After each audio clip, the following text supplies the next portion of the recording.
એ લબ્ધિમન વિશે થોડુંક જે આપણે સ્ટાર્ટ કર્યું છે એમાં આપણે આગળ વધશું. અહીંથી હું પેજ શેર કરું છું. લગભગ પેજ નંબર 8 ચાલે છે.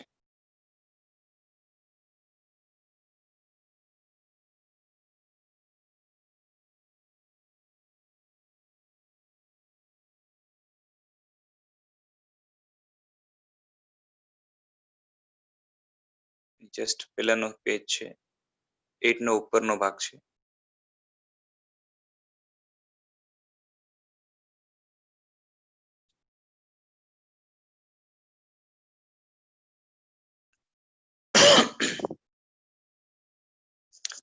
ગયા વખતે આપણી વાત થયેલી, આપણે વાંચેલું સિદ્ધર્ષિ ગણી એમણે ઉપનીતિ ભવ પ્રપંચ કથાની અંદર સ્ટાર્ટિંગમાં એમણે કહ્યું છે કે ધર્મનું સ્વરૂપ કેવું છે, તો કે ધર્માત્મા હોય એ વગર કારણે વિચારે નહીં. અગર વિચારે બાય ચાન્સ નિરર્થક વિચાર આવી જાય તો એને વાણી દ્વારા વ્યક્ત ન કરે, અને કદાચ બોલાઈ જાય તો એને અમલમાં ન મૂકે. હવે આગળ ચાલીએ કે કહે છે સાહેબજી કે તમે સવારથી સાંજ જે વિચારો તેનો કોઈ ખુલાસો ખરો? એટલે આપણે આપણા મન ઉપર નિગરાની કેટલી રાખી કે મને કેવા કેવા વિચાર આવ્યા, એમાંથી કયા વિચાર ઉચિત છે, અનુચિત છે, એનો આપણી પાસે ખુલાસો ખરો? અહીંયા પૂછે છે સાહેબજી કે ગાંડાનું લક્ષણ શું? કે ગાંડો માણસ કોણ કહેવાય? કે કારણ વગર જે કાર્ય કરે, એટલે કે પ્રવૃત્તિ કરે, પ્રવૃત્તિ એટલે કાર્ય, બરોબર છે, અથવા તો વિચારે, એટલે without need, if someone is doing something or someone is thinking something, તો એ પણ ગાંડો જ કહેવાય. તેથી જ સમજદાર અને ડાયા લોકો તેને કહેવાય જે નકામું વિચારે કે બોલે નહીં અને કરે પણ નહીં. જરૂરત વગર કાં તો વિચારે નહીં, અને કદાચ વિચારે તો કમથી કમ કરે તો નહીં. જે પોતાનું ગાંડપણ સમજી શકે તે પણ ડાયો થઈ જાય. એકવાર વ્યક્તિને ખબર પડે, ખ્યાલ આવે કે ભાઈ હું ગાંડો છું, બરાબર છે, એ એકવાર ડાયો થઈ શકે. પણ ગાંડા માણસને એ ખબર ના પડે જ્યાર સુધી કે હું ગાંડો છું, ત્યાર સુધી એ ડાયો થઈ શકવાની એની શક્યતા પણ જે છે ને ઊભી થતી નથી. આત્માને ઉપયોગી જ વિચારવું, બોલવું અને વર્તન કરવું તે જ ધર્મ છે. ધર્મ કોને કહેવાય? તો એક ધર્મની ઘણી બધી વ્યાખ્યાઓ છે, ધર્મના ઘણા બધા ડેફિનેશન્સ છે. એમાંથી one of the definition is કે આત્માને, ઓકે, અવર સોલ, અવર સ્પિરિટ, એને જે ઉપયોગી થાય, હેલ્પફુલ થાય, એનું ડેવલપમેન્ટ જેનાથી થાય, એવા પ્રકારનું, okay, of that kind when we think or speak or do, that is dharma. Okay, that is actual religion. અને તેનાથી ઉલટું, જેનાથી ઉલટું છે, એટલે કે આત્માને જે કામ ન આવે એવું વિચારવું, બોલવું કે વર્તવું, કાં તો આત્માને નુકસાન કરે એવા પ્રકારનું વિચારવું, બોલવું કે વર્તવું, એને અધર્મ કહેવાય. આ બધા તમારા મનોભાવોનો સપાટી રૂપે પણ તમે અભ્યાસ કરતા નથી. એટલે આપણે ખાલી મનને છે ને સુપરફિશિયલી પણ જોવાનો પ્રયત્ન કરતા નથી. મોટે ભાગે આપણી હાલત શું છે કે આપણે સુપરફિશિયલી એટલે ઉપર ઉપર પણ વિચારો કેવા ચાલે છે ને એને પણ જોવાની આપણે ફુરસત નથી. અગર તો અંદરમાં કેટલું ભર્યું છે, અંદરમાં કેટલો કચરો ભર્યો છે, એ જાણવા માટે તો હજી જે છે ને ઘણો સમય લાગશે, ઘણી ફુરસત લાગશે અને ઘણી બારીકાઈ લાગશે. મનને તમે તમારા જીવનમાં વિષય તરીકે જ રાખ્યું નથી. Okay, so V think about various subjects, we think about and discuss about and talk about various places, various events. Also we think of about our body, of our health, of our family, of our relation, of our social circumstances. આ બધા જ subjects આપણી પાસે છે. We may sometimes discuss about history, we discuss about science, technology, everything. But આપણા જીવનમાં મનને સમજવા માટે એક સબ્જેક્ટ તરીકે પણ ક્યારેય આપણે રાખ્યું નથી. રાઈટ? મનને તમે તમારા જીવનમાં વિષય તરીકે જ રાખ્યું નથી. Okay, V never think about what we are thinking and what does this thinking exactly come from, and what things are there which influences our thinking from within and from outside? We have never thought about it, or કદાચ કંઈક વિચાર આવી પણ જાય ને તો એને આપણે સિરિયસલી લેતા નથી.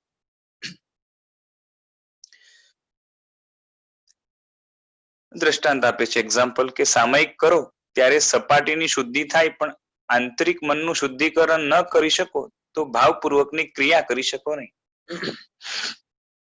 આ તો એક્ઝામ્પલ આપ્યું. બાકી કોઈ પણ ધર્મ ક્રિયા છે કે સામયિક હોય, ખાલી ભગવાનના નામની માળા છે એ જપતા હોઈએ, અથવા તો ભગવાનના માત્ર દર્શન કરીએ, પૂજા કરીએ, વોટેવર, આપણે જે પણ ધર્મ ક્રિયા નાની મોટી પણ કઈ ને કઈ તો કરતા હોઈએ ને, ત્યારે જસ્ટ થાય છે શું કે બહુ તો શું થાય છે કે સુપરફિશિયલી આપણે સારા ભાવો કરી લઈએ, પણ અંદરમાં કચરો શું ભર્યો છે? સારા વિચારો આવી જાય ને કે ભગવાન છે, સમ ગુડ પર્સન, ગ્રેટ પર્સન, એમની પાસે અમુક જાતના સુપર પાવર્સ છે જે આપણી પાસે નથી.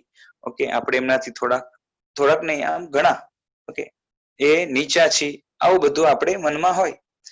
એના કારણે એક જાતનું સમર્પણ, એક જાતનું ડિવોશન, એ બધું આવે. એટલે આ બધા શુભ ભાવો છે, રાઈટ? સામાયિકની અંદર આ વસ્તુ ન કરવી જોઈએ, આવું ન વિચારવું જોઈએ, આપણે ખબર હોય એટલે આપણે મનને થોડું કંટ્રોલમાં રાખીએ. ધીસ ઇઝ સુપરફિશિયલ, બહારનું છે.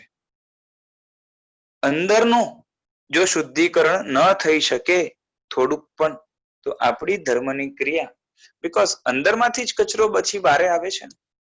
પાણી છે ને એમાં કચરો હોય, રાઈટ? અને થોડાક ટાઈમ સુધી પાણી સ્ટેન્ડ સ્ટીલ એને રાખીને તો ઉપર કદાચ સરફેસ ઉપર કઈ કચરો ના હોય, પણ બધો કચરો નીચે બેસી જાય. ઓકે, તો એનો મતલબ એ નથી કે પાણી સ્વચ્છ થઈ ગયું.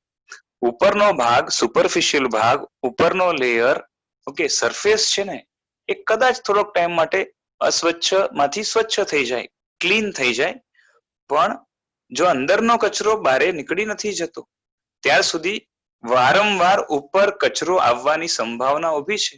અને ત્યાર સુધી મન કચરાથી યુક્ત જ ગણાશે. જેમ પાણી કચરાથી યુક્ત જ ગણાય, પ્યોર ના ગણાય. ઉપરનો ભાગ પ્યોર થયો એ ટેમ્પરરી છે, જરાક પાણી હલ્યું નથી કે કચરો ઉપર આવશે. એટલે આવી ધર્મની કોઈ પણ ક્રિયા આપણે કરીએ તો ભાવપૂર્વકની ક્યારે કહેવાય? જો અંદરનો કચરો સાફ કરવા માટેનો પ્રયત્ન ચાલુ હોય, અને એમાં જેટલી સફળતા મળે એટલા જે છે ને ધર્મ ક્રિયાના ભાવો શુદ્ધ કહેવાય, રાઈટ? તો વાત કેની ચાલે છે? લબ્ધિ મનની. ઇન્ટરનલ, અંદરમાં શું છે? અંદરમાં શું છે? બધું જ ગડબડ વાળું ભર્યું છે. Okay, from time immemorial, from time infinite. લબ્ધિ મન જે સબકોન્શિયસ છે કાં તો અનકોન્શિયસ છે, ઓકે, એના ભાવોની અસરથી સતત કર્મ બંધ થાય છે. કેમ કે અનકોન્શિયસની પણ રિફ્લેક્શન થોડી કે વધારે એ આપણા કોન્શિયસ ઉપર પડવાની જ છે. સાવ એનાથી રહિત, એના વગરનું આપણું કોન્શિયસ રહી શકતું નથી, રાઈટ છે? અને એવું જો કરવું હોય તો પોસિબલ છે, પણ એના માટે પણ મહેનત ઘણી લાગે, અને એવી હમણાં આપણામાં તાકાત નથી. એટલે આછી પણ અસર રહેશે, પણ જે, અને એ પણ થોડીક કેવી, તો કે ખાલી સુપરફિશિયલ. પૈસાના વિચાર કરવા માત્રથી કર્મબંધ નથી થતું. ઓકે, કોઈ માણસ ખાલી પૈસાનો વિચાર કરે એનાથી કર્મ બંધાય નહીં, પણ મનમાં રહેલી પૈસાની જે આસક્તિ છે ને, રાગ છે, એટ્રેક્શન છે, ઓકે, એ તાલાવેલી છે ને, એ વગર વિચારે પણ ચોક્કસ જે છે ને કર્મબંધ કરાવે. કે કોઈ માણસ પૈસાનો વિચાર નથી કરતો, સમજો રાતના ઊંઘતો હોય અને સાઉન્ડ સ્લીપ બાય ચાન્સ એને આવી ગઈ. આજકાલ સાઉન્ડ સ્લીપ પણ બહુ મુશ્કેલ થઈ ગઈ છે, બરોબર ને? પણ બાય ચાન્સ એને સાઉન્ડ સ્લીપ, સારી ઊંઘ આવી ગઈ, અને એને કોઈ સપના પણ નથી, પૈસાનો વિચાર નથી, કાલે શું થશે, કાલે ઓફિસે જઈશ એ વિચાર નથી, સારી રીતે ઊંઘી ગયો છે. ઓકે, એના મનના વિકલ્પો, વિચારો પણ ઘણા મંદ થઈ ગયા છે. અને હમણાં કદાચ મનની અંદર વિચારો ચાલતા હોય તો પૈસાના નથી સપોઝ, તો પણ અંદર પૈસાનો જે રાગ પડ્યો છે ને, પૈસા પ્રત્યે એટ્રેક્શન પડ્યું છે, એના કારણે કર્મ લગાતાર આપણને બંધાયા કરે છે. સો ઇન્ટરનલ જે છે એટલે લબ્ધિ મનમાં રહેલું છે ને, that defines our inner personality, not our expressions which are seen on our face or our body right now. અંદરનું છે એ આપણું ખરું વ્યક્તિત્વ છે, અને એ આખું ખરું વ્યક્તિત્વ ભાવમન તમારું કેવું છે, આપણું ભાવમન કેવું છે એના ઉપર નિર્ભર કરે છે. Inner personality it wholly defines our શું કહેવાય કે ઓવરઓલ કેરેક્ટર. એટલે ઇનર પર્સનાલિટી નો આધાર કોણ છે? તો આ કે આ ભાવમન છે, અને એ પણ મેન લબ્ધિમન. લબ્ધિમનમાં જ્યાં સુધી કચરો છે, લબ્ધિમનમાં જ્યાં સુધી એટલે અનકોન્શિયસમાં જ્યાં સુધી ખરાબ સંસ્કારો છે, ખરાબ ભાવો પડ્યા છે, શું કહેવાય કે બેડ હેબિટ્સ ના સંસ્કારો, પછી બેડ ઇમોશન્સ ના સંસ્કારો જે નુકસાન કરે એવા પ્રકાર, ત્યાર સુધી આપણે એ કદાચ ટેમ્પરરી સારા બની જઈએ, પણ પરમનન્ટ સારા બનવાની આપણી સફર ચાલુ પણ નથી થઈ. હવે આપણે દ્રષ્ટાંત પેલા એકવાર જોયું હતું. દ્રષ્ટાંત એટલે સ્ટોરી જોઈ હતી પ્રસન્નચંદ્ર રાજર્ષિની. એના વિશે કંઈક કહે છે એ આપણે જોઈએ જરાક. અને એમાં આખું દ્રષ્ટાંત હશે તો આપણું આખું દ્રષ્ટાંત આપણે નહીં લઈએ, બીકોઝ ઓલરેડી આપણે લઈ ચુક્યા છીએ.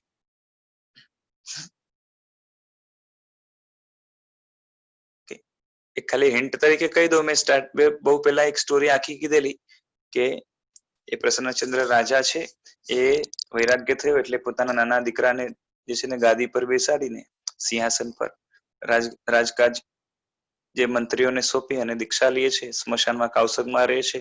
દુર્મુખ નામનો જે મંત્રી છે એના વિશે ખરાબ બોલે છે, એટલે એને થાય છે કે મારા મંત્રીઓએ મારા સાથે દગો કર્યો, વિશ્વાસઘાત કર્યો, એટલે મનમાં ને મનમાં એમને પેલું થાય છે, આર્ત ધ્યાન થાય છે, એટલે કે ખરાબ વિચારો આવી જાય છે. અને એને થાય છે કે મારે હવે જઈને એ મંત્રી સાથે લડવું જોઈએ. પછી મનમાં જ મનમાં આખો યુદ્ધ ને બધું થાય છે, અને એના કારણે વિચાર એટલા ખરાબ થાય છે કે એ નરકમાં જવા માટેની તૈયારીમાં હોય છે. ભગવાનને પૂછવામાં જયારે આવે છે કે આ ક્યાં જશે, તો કે હમણાંના વિચારને ધ્યાનમાં રાખીએ તો 7મી નરકમાં જાય. પછી એને ખ્યાલ આવ્યો કે હું તો સાધુ છું, અને એનાથી એમના વિચારો ફર્યા તો સ્વર્ગના જે છે ને સ્વર્ગમાં જાય એવા પ્રકારના એમના ભાવો થઈ ગયા હતા. અને થોડાક ટાઈમમાં તો એમને કેવળ જ્ઞાન થઈ ગયું, એટલે કે ભાવો અત્યંત શુદ્ધ થઈ ગયા. એટલે આખું દ્રષ્ટાંત મેં એકદમ શોર્ટમાં કહી દીધું યાદ કરવા માટે, કેમ કે અમુક લોકો નહીં હોય કદાચ ત્યારે. તો પ્રસન્નચંદ્ર રાજર્ષિના દ્રષ્ટાંતમાં રાજર્ષિ કેમ કીધું કે રાજા એ છે ને ઋષિ થયા છે. ઋષિ એટલે એ રાજા થઈને રાજા હતા પેલા અને પછી સાધુ થયા છે, તો એને પ્રસન્નચંદ્ર એમનું નામ છે એટલે પ્રસન્નચંદ્ર રાજર્ષિ કહીએ છીએ. એમના એક્ઝામ્પલમાં માત્ર વિચારોમાં પલટો થવાથી જ તેમનું સારામાંથી ખરાબ વ્યક્તિત્વ અને તેથી તેમનું અધપતન થયું તેમ માનવું, તેમજ ખરાબમાંથી સારા વિચારો થવાથી જ સારા થવું તેમ માનવું એ ભ્રમ છે. ઓકે, કે સામાન્ય માણસને શું લાગે ખબર છે કે લાગે કે વિચારો પેલા સારા હતા ખાલી, અને પછી વિચારો બદલાયા. ઓકે, એટલે ખરાબ વિચાર આવ્યા એટલે એનો ડાઉનફોલ થયું, અને સારા વિચાર થઈ ગયા તો એ અપલિફ્ટમેન્ટ થયું. તો એ સુપરફિશિયલ સારા વિચાર નથી, કેમ કે પર્સનાલિટી બદલાવી હોય તો ખાલી ટેમ્પરરી ચેન્જ ન ચાલે, અંદરથી કચરો સાફ થવો જોઈએ. તો અહીંયા શું લખ્યું કે જેને એવું લાગે છે કે ખાલી સારા માંથી ખરાબમાંથી સારા વિચાર કરવાથી પર્સનાલિટી ચેન્જ થઈ જાય છે, તો વિચાર એક માધ્યમ છે. It is not whole and sole thing. એના દ્વારા જો અંદર ફેર પડતો હોય, અંદર એટલે ભાવમનમાં લબ્ધિ મનમાં જે ખરાબ વસ્તુ રહેલી છે, ખરાબ એ શું કહેવાય કે સંસ્કારો રહેલા છે, એ જો સાફ ન થાય તો ખાલી વિચાર સુધારી દેવાથી કામ નહીં થાય. એટલે શું લખ્યું છે, સારા વિચારોમાં રહેલી વ્યક્તિ દુર્ગતિમાં પણ જાય, અને ખરાબ વિચારોમાં રહેલી વ્યક્તિ સદગતિમાં પણ જાય. ઓકે, ઘણી વાર શું હોય કે વિચાર સારા હોય છતાં પણ જે છે ને એ દુર્ગતિમાં જઈ શકે છે. દુર્ગતિ એટલે શું કે આપણે અહીંયા શાસ્ત્રમાં 4 પ્રકારની ગતિ બતાવી છે કે મરીને માણસ એક જગ્યાએથી બીજી જગ્યાએ જન્મે તો 4 પ્રકારની ગતિ હોય. કાં તો નરક, ઓકે, જેને આપણે હેલ કહીએ છીએ, જ્યાં અત્યંત દુઃખ હોય. 7 પ્રકારની નરક બતાવી છે. એક કરતા બીજામાં દુઃખ વધારે, બીજા કરતા ત્રીજામાં, એમ કરતા કરતા 7મી નરકમાં સૌથી વધારે. એ જ રીતે સ્વર્ગ છે કે દેવલોક છે, રાઈટ, જેને જે બીજી ગતિ છે દેવગતિ કહેવાય. ઓકે, તો એમાં અલગ અલગ પ્રકારના દેવ હોય, હલકા દેવ હોય, ભારી દેવ હોય. તો એમની પાસે અમુક જાતની સગવડો, સુવિધાઓ, જીવન એ સગવડોથી ભરેલું હોય, અમુક પાવર્સ હોય. તો એવા જે છે ને 4 પ્રકારના દેવો હોય છે. એમાં પણ સ્વર્ગમાં જે વૈમાનિક દેવ કહેવાય એને સ્વર્ગ કહેવાય. તો એના 12 દેવલોક હોય, એના કરતા પણ ચડિયાતા હજી આગળ 9 ગ્રહવેગ હોય, એનાથી ઉપર 5 અનુત્તર હોય. એ રીતે આખા કેટલા બધા એટલે દેવલોકના પ્રકાર છે. એ જ રીતે જે જાનવર વગેરે જેટલા પણ શું કહેવાય, ઝાડ પાન, જે માઇક્રો ઓર્ગેનિઝમ બાકી છે વધેલા જે છે મનુષ્યને છોડીને, એ બધાને તિર્યંચ કહેવાય. અને જે માણસ છે એને મનુષ્ય કહેવાય. તો આ 4 પ્રકારની ગતિ છે. એમાંથી જે જાનવર વગેરે છે જેને તિર્યંચ કહેવાય, અને નરક છે એને આપણે દુર્ગતિ કહીએ છીએ, અને માણસ અને દેવ છે એને સદગતિ કહીએ છીએ. તો સારું પુણ્ય હોય એટલે પુણ્ય બાંધ્યું હોય તો સદગતિ ભેગો થાય માણસ, અને ઓછું પુણ્ય ને પાપ વધારે હોય તો દુર્ગતિ ભેગો થાય. બરાબર છે. અને એટલે શું કહ્યું કે વિચાર ઘણીવાર સારા હોય પણ દુર્ગતિમાં માણસ જઈ શકે, અને ખરાબ વિચાર વાળું પણ છે એ સદગતિમાં જઈ શકે. બરોબર છે. એના એક્ઝામ્પલ્સ આગળ આવશે એટલે આપણે લાંબો વિચાર નથી કરતા, પણ એટલું છે કે સમજો કે આપણે અહીંયા શાસ્ત્રમાં છે ને, જેનું વિઝન એકદમ ક્લિયર હોય, ધર્મને, પોતાના આત્માને, પોતાના કોન્શિયસને ઇન્ટરનલી એક્સટર્નલી બહુ સારી રીતે ઓળખી શકતો હોય, અને એને જીવનનો હેતુ શું છે, જીવનની સફળતા કેમાં છે, એ બધું જ જેને ક્લિયર થઈ ગયું છે, અને પોતાને પ્યોરિફાઈ કરવાની, પોતાના તમામ ગુણોને પ્રગટ કરવાની, બરોબર છે, જેને તાલાવેલી છે, એવા વ્યક્તિને આપણે અહીંયા જે છે ને સમકીતી કહેવાય છે. તો એ સમકીતી જે છે, એ સમકીતી વ્યક્તિ કદાચ ગુસ્સામાં હોય ને, અને કદાચ કોકનું કંઈક ખરાબ વિચારતો હોય, તો ગુસ્સામાં હોવાથી પણ એની દુર્ગતિ નથી થતી. અને કોઈ વ્યક્તિ છે એની ઇન્ટરનલ પર્સનાલિટી ખરાબ છે, પણ ક્યારેક સારો વિચાર કરે તો એટલા માત્રથી એની સદગતિ નથી થઈ જતી. એટલે ખાલી વિચારથી જે છે ને એ સદગતિ કે દુર્ગતિ નક્કી થતી નથી. Internal personality it depends on લબ્ધિમન. અંદરમાં કચરો કેટલો છે, અને એમાંથી સુપરફિશિયલમાં જેટલું એની અસર આવશે એટલું જે છે ને નુકસાન વધારે કરશે. પણ એ થાય ક્યાંથી? અંદરમાં હોય તો મેઇન તો અંદરથી કચરો સાફ કરવો પડશે. તેથી સમગ્ર ભાવમનનું મહત્વ સમજવા જેવું છે, કે ખાલી ભાવમન છે એ ખાલી શું કહેવાય કે એ સપોઝ આ ભાવમન છે તો એનો ઉપરનો જે હિસ્સો છે, ઓકે, જે પ્રગટ છે વર્તમાનમાં, ઓકે, રાઈટ નાવ આપણે જે અનુભવાય છે એને આપણે જે ઉપયોગ કહીએ છીએ, અને અંદરનું છે એને લબ્ધિ કહીએ છીએ. તો લબ્ધિમાં અંદરમાં કચરો જે છે ઘણો બધો છે, અને એની જ જે છે ને અસર એ ઉપર આવ્યા કરે છે. એટલે ઉપયોગને સુધારવું હોય તો અંદરમાંથી કચરો એ કાઢવા માટે પ્રયત્ન કરવો પડશે. પણ એની માટે કયો કચરો અંદરમાં છે એ તો પેલા જોવું પડશે ને. એટલે આખા ભાવમનને, ઉપયોગમન અને લબ્ધિમન બેયને સમજવા જેવું છે, અને બેયનું કેટલું મહત્વ છે. જો બે આપણા કાબુમાં આવી જાય, આપણે ધાર્યા મુજબ એની અંદર ચેન્જીસ કરતા થઈ જઈએ, રાઈટ, તો એ મન પછી આપણા કબજામાં કહેવાય. અને જો મનમાં જે કચરો છે એમાં આપણે ફસાઈ જઈએ, અને આપણે આપણું ધાર્યું ન કરીએ, પણ મનમાં જે રહેલું છે એની જ અસર આપણા ઉપર થયા કરે, આપણું કોન્શિયસ એમાં જ આખું લેવાઈ જાય, કે તો પછી આપણે ખતરામાં છીએ.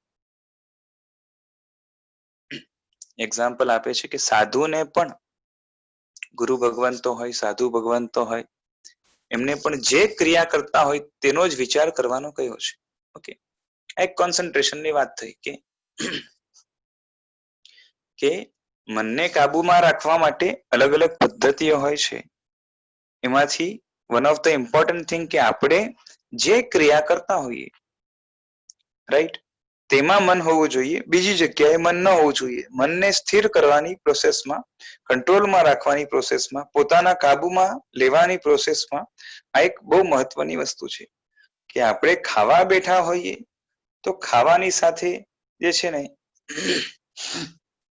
ધંધાના વિચાર ચાલુ હોય, છોકરા પણ છે, નાના છોકરા એ ખાતા હોય તો ટીવીની સિરિયલ કાં તો જે છે ને પોતાના ફ્રેન્ડ્સની વાતો, કાં તો રમત ગમતની વાતો, કાં તો સ્કૂલની વાતો એ મનમાં વિચાર્યા કરે તો ધ્યાન ચારે બાજુ જાય છે. એટલે આવા મનને ચિત્ત કે ચંચલ મન કહેવાય, અસ્થિર મન કહેવાય. અને અસ્થિર મન વાળું એનું મન અત્યંત હાથમાંથી ગયેલું કહેવાય. અને આવું મન જેનું હોય છે એ જીવનમાં પ્રગતિ એને બહુ મુશ્કેલ થઈ જાય છે. અને ક્યારેય જીવનમાં જે છે ને એ સહેલાઈથી આગળ વધી શકતું નથી. મનની સ્થિરતા માટે આની પ્રેક્ટિસ કરવાની ખાસ જરૂર છે કે આપણે જે ક્રિયામાં હોઈએ, જે કાર્ય કરતા હોઈએ, કોઈ પણ સારું કે ખરાબ, બરોબર છે, પણ ત્યાં આપણું કોન્શિયસ જાગૃત હોવું જોઈએ. બરાબર છે, એને ગમાડવાનું વાત નથી, ખરાબ ક્રિયાને ગમાડવાની નથી, પણ ખરાબ ક્રિયાને એનું જેવું સ્વરૂપ છે એટલે જેવી છે ક્રિયા એને એ પ્રમાણે નિરખતા જોતા આપણે આવડવું જોઈએ. અહીંયા એક્ઝામ્પલ આપ્યું કે ભગવાન મહાવીર છે એ ગોચરી વરવા જાય ત્યારે ગોચરીમાં જ ઉપયોગ રાખે. ઉપયોગ એટલે ધ્યાન રાખે. એમનું ધ્યાન એટલે શું? ઓલું કોન્સન્ટ્રેશન કે મેડિટેશન ની વાત નથી. અહીંયા ધ્યાન એટલે શું? લક્ષ્ય. બરાબર છે, એટલે ઉપયોગ એટલે લક્ષ્ય. એટલે એમનું લક્ષ્ય, એમનું ધ્યાન, એમનું મન ક્યાં હોય? ત્યાં ગોચરીમાં હોય. એટલે ગોચરી જે છે ને ખાવી છે, ખાઈ લો, પેટ ભરાઈ જશે, મજા આવી જશે, એની વાત નથી. પણ જે ક્રિયા કરે ત્યાં એનું ધ્યાન હોય અને એના કારણે એમાં મિસ્ટેક ન થાય. ઓકે, આ બહુ પાયાની વસ્તુ છે, ઇમ્પોર્ટન્ટ છે. તો આપણા જીવનમાં પણ આવું કંઈક થતું હોય તો ધ્યાનમાં રાખવા જેવું એ છે કે પહેલી પ્રેક્ટિસ આ કરવા જેવી છે જીવનમાં મન ઉપર કંટ્રોલ કરવા માટે મનને, કે આપણું મન જેમ તેમ ફંગોળાય, જેમ તેમ કૂદકા મારે અહીંયાથી ત્યાં, આખી દુનિયા ફરી આવે, તો એવું ના થવું જોઈએ. જે કાર્ય કરીએ છીએ એ કાર્યની અંદર મન ચોંટવું જોઈએ. બરોબર છે, પીવાનું કાર્ય ચાલુ હોય તો પીવાની વસ્તુ ઉપર મન હોવું જોઈએ, પીવાના કાર્ય ઉપર મન હોવું જોઈએ, જેથી એમાં ગડબડ નહીં થાય. આનાથી શું થશે ખબર છે? ક્યારેક નજર ચૂકના કારણે પણ જે ભૂલ સામાન્યથી થતી હતી એવી નહીં થાય અને જીવન બહુ સારું થઈ જશે. બરાબર છે, સામાન્ય જીવન પણ ઘણું સારું થઈ જશે, રોજની લાઈફ પણ ઘણી સારી થઈ જશે. એટલે મનને સ્થિરમાં રાખવા માટે એટલું નક્કી કરવાનું કે મારે આ કાર્ય કરવું છે, હું લખું છું તો ધ્યાન લખવામાં જ હોવું જોઈએ. પછી બીજી કાં તો જેના વિશે લખું છું એના વિચાર સિવાય બીજા કોઈ વિચાર હમણાં મારે લાવવાના નથી. તો મન ઉપર જે છે ને નિગરાની આ રીતે સંકલ્પ કરવાથી રહી શકશે. બીજે મન જાય, જો શું લખ્યું? ભગવાન મહાવીર ગોચરી વરવા જાય, એટલે કે એ ખાવાનું વરવા માટે જાય ત્યારે ગોચરીમાં જ ઉપયોગ, તે વખતે આત્માનો ધ્યાનનો જે છે ને વિચાર ન કરે કે મારે ગોચરી પછી ધ્યાન કરવાનું છે એટલે હમણાં તૈયારી કરી લઉં, એવું કઈ ના હોય. મન બીજે જાય તો ક્રિયા યોગ્ય રીતે ન જ કરી શકાય, એમાં કાંઈ ને કાંઈ ખામી આવે. કારણ કે ઉપયોગ એટલે ધ્યાન છે ને બીજે ક્યાંક હોય તો આવા વ્યક્તિને છે ને બેધ્યાન કહેવાય. તો એવું જે છે ને મહાપુરુષોને ન હોય. અને આપણા જીવનમાં પણ જો પ્રેક્ટિસ પાડીએ તો આનાથી ઘણા ફાયદાઓ થઈ શકે એમ છે. અને ઘણી જે છે ને ઘણા ખતરાઓથી, ઘણી નુકસાનીથી આપણે બચી શકીએ. અને મનની સ્વસ્થતા પણ ઘણી રહે. કારણ કે ચંચલ મનના કારણે મનની અંદર થાક, સંકલેશ, પછી ટેન્શન વગેરે ઘણી બધી વસ્તુ આવવાના કારણે જે છે ને જીવનની અંદર જે શું કહેવાય કે ડિપ્રેશન જેવી વસ્તુઓ, પછી એ અધીરતા, ચંચળતા, પછી એના શરીર ઉપર ઇફેક્ટ, પછી રોગો, આ ઘણું બધું થાય. એટલે એનાથી જો બચવું હોય તો સ્થિરતા માટે શરૂઆતની પ્રેક્ટિસ અહીંથી લાગે. જે વખતે જે ક્રિયા કરતા હોય તે વખતે તેમાં જ ઉપયોગ રહેવો જોઈએ. સમગ્રતાથી તેમાં પરોવાવાનું છે. એટલે કે આપણું ધ્યાન બીજે ક્યાંય ન જાય. શોર્ટમાં ઓકે, પૂરેપૂરું કેમાં? તો જે કામ કરીએ છીએ એમાં લાગવું જોઈએ. છતાં પ્રભુ મહાવીર ગોચરીના કે ભોજનના વિચારમાં હોય ત્યારે પણ તેમનું વ્યક્તિત્વ એટલે એમની પર્સનાલિટી બીજી સામાન્ય વ્યક્તિ તુલ્ય બનવાનું નથી. એમની પર્સનાલિટી બીજા લોકોથી અલગ રહેવાની છે. બીજા લોકો ખાવાનો વિચાર કરે અને કોઈકને એ ખાવાની વસ્તુ જે છે ને એનો વિચાર કરીને જ શું થાય કે મોઢામાં પાણી છૂટે. બરોબર છે. ભગવાન મહાવીરની એવી પર્સનાલિટી નથી. આ તો શરીર છે અને એ શરીર સાધનામાં કામ લાગવાનું છે. એને ટેકો આપવા માટે ખાવાનું છે અને એના માટે એ વગર પાપે ખાવાનું મેળવવાની જે પદ્ધતિ છે એ જૈન શાસનમાં એને ગોચરી પદ્ધતિ કે ભિક્ષા પદ્ધતિ કહેવાય છે. અને એ પદ્ધતિથી 42 દોષ રહિત ભિક્ષા જે હોય એ મેળવવા માટે પરમાત્મા જાય છે અને ધ્યાન એ એમાં જ છે. અને એના કારણે એક પણ દોષ પરમાત્માને 42 માંથી લાગતો નથી. બરાબર છે. કારણ કે તેમનું ભાવમન ત્યારે પણ અત્યંત વિશુદ્ધિ યુક્ત છે. એટલે ભાવમનમાં શુદ્ધિ ઘણી છે અને બચેલી જે અશુદ્ધિ છે એને જીતવાનો પ્રયત્ન જ એમની આખી સાધના કાળનો જે છે ને શરૂઆતનો મુખ્ય હેતુ બને છે. એટલે કે એમનો એમ ભાવમનની શુદ્ધિનું જ છે અને એના કારણે જે છે એ એમની સાધના સફળ થશે. કારણ કે મનને જીતવું એ પહેલું લક્ષ્ય રહેશે. બોલો જયેશભાઈ.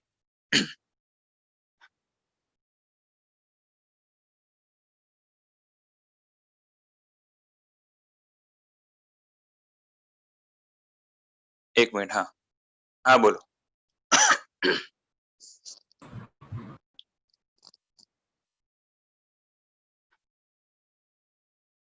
જી બોલો. મલ્ટીટાસ્કિંગ જે વ્યક્તિ સારી રીતે કરી શકતો તો એમનું કહેવાનું મતલબ કે એનું મન અલગ અલગ જગ્યાએ જાય છે. મલ્ટીટાસ્કિંગ. હા, મલ્ટીટાસ્કિંગમાં પાછી કેવું છે કે when you are doing multiple things, એક સાથે તમે 5 કાર્ય એ તો ક્યારેય બનતું નથી. થાય શું કે તમે 1 કલાકની અંદર નક્કી કર્યું કે કોઈ બેન છે એ કપડાં ધોવાનું કામ, પછી રસોઈનું કામ અને ઝાડુ ફટ્ટાનું કામ, સમજો 3 કામ છે એ એક સાથે કર્યા. અને મલ્ટીટાસ્કિંગ એટલે આપણે શું કહીએ કે જે છે ને થોડોક છે ને અહીંયા ચૂલા ઉપર પાણી ચડાવ્યું એટલે પાણી જ્યાં સુધી ઉકળે ત્યાર સુધી એ ફટ્ટો મારે, કાં તો પેલા ઝાડુ મારી દે અને ઝાડુ મરાઈ જાય ત્યાં સુધી પાણી ઉકળી ગયું એમાં જે છે ને એ બાકી વસ્તુ નાખી દે અને પછી શું થાય કે કપડા માટે એ થોડીક ક્રિયાઓ કરી દે, ભીગોવી દે. એમ કરતા કરતા કરે. આને આપણે મલ્ટીટાસ્કિંગ કહીએ છીએ. એક સાથે તો અમે 4 કાર્ય થઈ જ નહીં, કેમ કે નિયમ જ છે કે કોન્સન્ટ્રેશન ક્યારે પણ એક જ વસ્તુ ઉપર હોય. એટલે એટ એ ટાઈમ તો એક વસ્તુ ઉપર જ ધ્યાન હોય. બરાબર છે. હવે હા, પણ હવે મલ્ટીટાસ્કિંગમાં તમે કરો એમાં ના નથી, એમાં તમારો ટાઈમ બચે ઘણો, તમને આવડત હોય ને તો ઘણું કરી શકો. પણ એ છે કે જ્યારે એ વઘાર નાખતા હોય શાકનો, બરાબર છે, ત્યારે એનું મન જે છે ને ફટ્ટા કે ઝાડુમાં ન જવું જોઈએ. ઓકે, બરાબર બરાબર છે. બરાબર. તો જ આ ક્રિયા, કેમ કે મન ત્યાં હોય, બરોબર છે, ઉપયોગ ત્યાં હોય તો જે છે ને મીઠું ઓછાનું વધારે નખાઈ જાય એટલે ખાવાનું બગડે. અને પછી પેલું કરે ત્યારે જે છે ને આ વિચારે તો આ બગડે. એ રીતે ના થવું જોઈએ. મલ્ટીટાસ્કિંગ નો મતલબ એ નથી કે એક સાથે બધું થાય, અને પોસિબલ જ નથી. Okay okay, thank you. હાજી.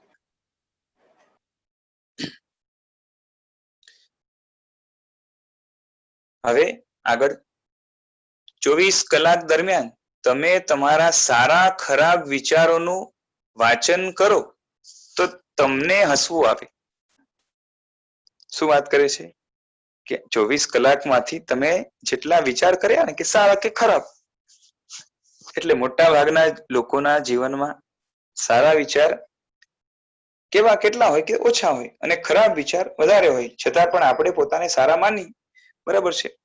અને આપણે લાગે કે ઠીક છે માનીએ છીએ. તો પણ જો એક દિવસ પણ કાં તો 1 કલાક માટે પણ નિરીક્ષણ કરે ને કે મેં કેટલા નકામા વિચાર કેટલા કર્યા જે સફળ જ નથી થવાના, કાં તો સફળ થાય એવા પ્રકારે બરાબર જે છે ને ધારાબદ્ધ વિચાર કેટલા કર્યા, એમાં પણ એ સફળતા મળે નિષ્ફળતા આજ સુધી જેટલા વિચારોથી મળી છે એવા જ વિચાર પાછી મેં રિપીટ કેટલા કર્યા. એટલે જો એનું જો લિસ્ટ બનાવવામાં આવે થોડુંક નિરીક્ષણ કરીને, તો આપણે પોતાના ભાવો ઉપર જ છે ને હસવું આવશે કે હું કેવું કેવું તો જે છે ને નકામું વિચારું છું અને ટાઈમ પાસ કરું છું. પણ આપણે તો શું છે કે જીવનમાં ટાઈમ મોટા ભાગે તો કેવું છે કે ઘણો ટાઈમ મળ્યો છે ને, ઘણા કહેતા હોય કે જે છે ને ટાઈમ પાસ નથી થતો. બરાબર છે, ટાઈમ એકચ્યુઅલી પાસ થઈ છે પણ એમને ટાઈમમાં જે છે ને શું છે કે મજા નથી આવતી. એટલે પાસ થઈ રહેલા ટાઈમમાં એમને જે છે ને અકળામણ થઈ રહી છે. એટલે અંદરથી ઘૂંટણ થાય છે કે હવે શું કરું શું કરું. એટલે કઈ ને કઈ કરવું છે, કેમ કે આપણે પાછા બરોબર છે સાહેબજી કહેતા હોય કે છે ને તમે બધા કેવા છો કે કંઈક કરવા મળે તો છે ને તમને લાગે કે કંઈક જીવન સફળ થયું, અને ખાલી બેઠા રહો તો તમને લાગે કે જીવન નિષ્ફળ છે. કે તમે જાણે તો બધા છે ને કેવા છો તો કે મજૂરની જાત છો. બરાબર છે. ટકોર માટે શું કે તમને શાંતિ ગમે, નિવૃત્તિ ગમે કે રિટાયરમેન્ટ ગમે એવું નથી, અને ભાગ દોડના જીવનમાં એવા જીવો છો કે એ લોકલ ટ્રેનમાં બધા જેમ ભરાય પછી ધક્કો લાગે અને જાણે છે ને આખું જીવન એ સવારથી સાંજ સુધી એક જાતનું રેકોર્ડેડ ટેપ હોય એ રીતે ચાલ્યા કરે. અને એમાં પણ ફિઝુલના કાર્યો, ફિઝુલની વાતો અને ફિઝુલના વિચારો એ રિપીટ એકવાર નિષ્ફળ ગયા, નકામા ગયા છતાં પણ જે છે ને વારંવાર કર્યા કરે. એટલે આવું છે. બરાબર છે. તો એકવાર એના ઉપર એનાલિસિસ પણ કરીએ ને કે હું કેવું કરું છું, કેવું વિચારું છું, એનું રિઝલ્ટ શું આવે છે, તો પણ આપણે એકવાર હસવું આવે કે આ કેટલું બધું ફાલતુનું મારામાં જ થઈ રહ્યું છે. અને છતાં પણ જે છે ને આપણે તો મોટા ભાગના તો આપણે ગર્વ લઈને ફરતા હોય કે મારા જેવું કોઈ નહીં. તમારા પર હાજી તમે જે વિશાલભાઈ તમે કહો છો ને કે ખરાબ વિચાર કરીએ છીએ, પણ મને તો અમે લોકો એ તો કેવું છે કે આપણે એ વિશ્લેષણ નથી કરતા કે હું વિચાર કરું છું ને કયા કયા પ્રકારના વિચાર કરું છું, એના ઉપર જો એકવાર વિશ્લેષણ કરીએ તો આપણે પહેલા તો ખ્યાલ આવે કે હું કેવા વિચાર કરું છું. અને એમાં પણ મોટા ભાગના વિચાર તો કેવા કે જે રિઝલ્ટ નથી આપવાના. બરાબર છે. આમ કરીએ તો આમ કરીએ તો આમ કરીએ તો આમ કરીએ તો પણ જે છે ને એના ઉપર we are not ready to શું કહેવાય, નાનકડા છોકરા પણ છે ને વિચાર કરે કે આમ ઉડી જવાય ને આમ થાય ને તેમ થાય. બરોબર છે. અને પેલું કાર્ટૂન જોઈને પછી જે જાત જાતના બીજા વિચારો કરતા હોય કાર્ટૂન જેવા જ, તો એ નિષ્ફળ વિચારો. અને બાકી ઘણા બધા તો નુકસાનકારક વિચારો હોય જો અમલમાં મુકાય, બરાબર છે, તો જે છે ને આપણું જીવન એ કેવું થઈ જાય તમે વિચાર કરો. દાખલા તરીકે સમજો કે કોઈ યુવાન હોય અને એ કોલેજ ભેગો થયો, અને આજકાલના તો જે છે ને યુવાનીના જોશમાં એ કોલેજમાં જાય ટીપટોપ થઈને કે જે પણ કરીને, બરાબર છે, ભણવા માટે જતા હોય ને બીજું પણ કાર્ય થતું હોય. તો હવે કોઈ જે છે ને સ્ત્રીને જોઈને, કાં તો સ્ત્રી હોય તો પુરુષને જોઈને એને આકર્ષણ થયું અને એના મનમાં વિચાર ચાલ્યા કરે. એને થાય કે હમણાં જ જાઓ એનો હાથ પકડું ને આમ કરું તેમ કરું. બોલો અમલમાં મૂકે શું થાય? આ તો એક વાર એ 10 વાર વાત કરે એની ધુલાઈ થઈ જાય. અને આ તો રાગના વિચાર થઈ ગયા. અને એક કેસમાં આવા તો કે છે ને કેટલા બધા એવા છે વિચાર જો ખરેખર જો અમલમાં મુકાય ને, દાખલા તરીકે કોઈ તમારે સામાન્ય ઝઘડો થયો, બરોબર છે, કાં તો સામાન્ય અનુમાન થઈ, કાં તો ઈર્ષ્યાના કારણે પણ થયું કે આનું જે છે ને ખરાબ થાય તો સારું, રાઈટ? હવે એ વસ્તુ જો અમલમાં મુકાઈ જાય, બરોબર છે, સામેવાળાનું ખરાબ થઈ જાય, પછી ઘણીવાર ગુસ્સાના કારણે શું થાય કે તમે એવા વિચારો કરતા હો કે આમ તો ખરાબ વિચાર જ કહેવાય ને બીજાનું ખરાબ વિચારવું એટલે. પછી કેવું છે કે આપણે ઘણીવાર એવા વિચાર આવે કે આનું આમ કરી નાખું તેમ કરી નાખું, એ તો અમલમાં મુકતા નથી અને એની પાછળ બીજા ઘણા બધા ભય વગેરે પરિબળો કામ કરે છે. અહીંયાની ન્યાય વ્યવસ્થા વગેરે ઘણું બધું કામ કરતું હોય, સમાજનો ડર વગેરે. પણ જો એ અમલમાં મૂકવામાં આવે, ઓકે, રિયાલિટીમાં જો એને એમ્પ્લોય કરવામાં આવે તો જે છે ને માર ખાવાની વારી આવે, કાં તો ઘણી વાર તો જે છે ને આપણે ફાંસીએ ચડવાનું આવે, એટલે આપણું જીવન જે છે ને ખરાબ થઈ જાય. ખ્યાલ આવે છે? પણ આપણે એનાલિસિસ કરતા નથી. અને આ તો કેવું છે કે એકબીજાના છે ને લોકો એકબીજાના વિચારો એ જાણી શકતા નથી, જોઈ શકતા નથી ને ત્યાર સુધી માણસ સારો હોય છે. બાકી આપણા વિચાર ખાલી સામે ખુલ્લા પડે ને એક દિવસના પણ તો જે છે ને, પણ આ બધું શું છે કે હું બધા ઉપર જે છે ને આંગળી નથી ઉપાડતો, પણ બધાએ પોતપોતાના જીવનમાં એનાલિઝ કરવાનું. કોઈ ખરેખર વ્યક્તિ સારો હોય ને જીવનમાં વધારે સારા વિચાર કરતા હોય, બરોબર છે, તો જે છે ને મારું કઈ ઓછું નથી થઈ જતું. અને આપણે તો રાજી થઈએ કે જીવન જેનું ઘણું સારું છે એ ધરતી માટે આશીર્વાદ રૂપ છે. એવા લોકો તો છે ને જેટલા વધારે હોય એટલા સારા, બરાબર છે. પણ સેલ્ફ એનાલિસિસ કરવાનું, ઇન્ટ્રોસ્પેક્શન કરીને પોતે જ છે ને પોતાના વિચારો ઉપર આપણે નિગરાણી કરીએ તો આપણે ખ્યાલ આવે કે કાં તો મોટા ભાગનું આવું હોય છે, બધાનું હોય એવો નિયમ આપણે કોઈ ઉપર આક્ષેપ નથી મૂકતા, પણ એટલું ખરું કે મોટા ભાગનું કેવું હોય કે કાં તો બેફિઝૂલના, ઓકે, અનપ્રોડક્ટિવ વિચારો અને કાં તો નુકસાનકારક વિચારો, જે અંદરમાંથી વાસના, વિકાર, રાગ, દ્વેષ, ઈર્ષા આદિને જે છે ને મદ, મોહ બધું વધારે એવા પ્રકારના હોય છે. અને પોતે કરવાની જરૂરત છે, અંદરથી જે છે ને અંદર ઝાંકવાની જરૂરત છે કે આપણે કેવું અંદરથી વિચારીએ છીએ. વિચાર ઉપર જે છે ને એ સીસીટીવી કેમેરા મૂકવાની જરૂરત છે પોતાની જ. ખ્યાલ આવે છે? જી.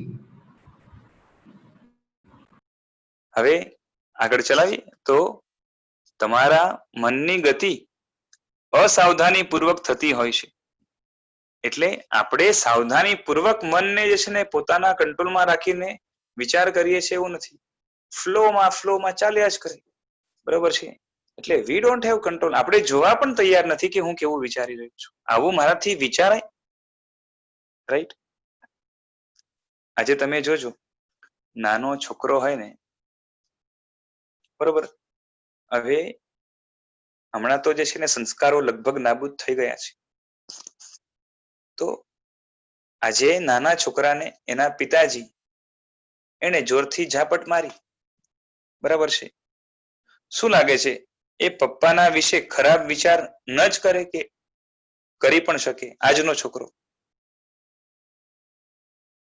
હેલો, હા, કરી શકે. બરાબર છે. હાલત આજે એવી છે ને કે જૂના જમાનામાં એક મર્યાદાઓના કારણે પણ રિસ્પેક્ટ એવી હતી કે વડીલો વિશે તો આવું ન જ વિચારાય ક્યારે. પણ આ બધું આજે નથી રહ્યું, લગભગ એવું જ છે ને. અને આ વાતાવરણ હમણાં બગડ્યું છે કે ઘણા ટાઈમથી બગડી ગયું છે, 50-100 વર્ષથી પણ જે છે ને ઘણું વાતાવરણ બગડ્યું છે. અને આજે તો હાલત એકદમ ખરાબ છે કે સામે બાપ સામે પણ કેસ કરનારા જે છે ને છોકરાઓ આજે મળશે કે નહીં. ખરાબ વિચાર તો ઠીક છે, પણ બાપને સજા થાય, બરાબર છે, એવા પ્રકારે વર્તન કરે, કાર્ય કરે એવા છોકરા પણ આજે મળે કે નહીં? અને 2-4 મળે કે ઘણા મળે? ઘણા મળે. બરાબર છે ને. આપ તો આ ફિલ્ડમાં છો એટલે આપને બરાબર છે, લો ની ફિલ્ડમાં. તો હવે શું છે કે એક મર્યાદાઓ ગઈ અને એના કારણે હવે શું થાય કે અંદરથી જે પણ જે છે ને, જો કોઈએ માર્યું એટલે ક્રોધ આવી જાય, બરાબર છે, પણ એના પછી મારે પોતાના ક્રોધને કઈ રીતે કંટ્રોલ કરવો ને એને ડાયરેક્શન કેવી રીતના આપવું, એના માટે પણ સંસ્કારો જે જોઈએ એ પણ આજે આપણે જે છે ને ચૂક્યા છીએ. સાવ જે છે ને, હા એટલું છે આપણે ગર્વ લઈ શકીએ કે બાકી દુનિયામાં જેવા સંસ્કાર નહીં હોય એવા આપણા દેશની અંદર આજે પણ છે. બાકી બધા કરતા આપણું ઘણું સેફ છે, સારું છે, બરાબર છે. પણ પહેલાના જમાનાથી જો કમ્પેર કરીએ તો ઘણું આપણું ઉતરતું થયું છે. અને એમાં એ વિદેશીય તાકાતોની કે એ વેસ્ટર્ન શું કહેવાય કે એ વેસ્ટર્ન કલ્ચરની ઇન્ફ્લુઅન્સ એ તો છે, પણ આપણે પોતે પણ સાવધાની ચૂક્યા એટલે એના ઇન્ફ્લુઅન્સમાં આવી ગયા.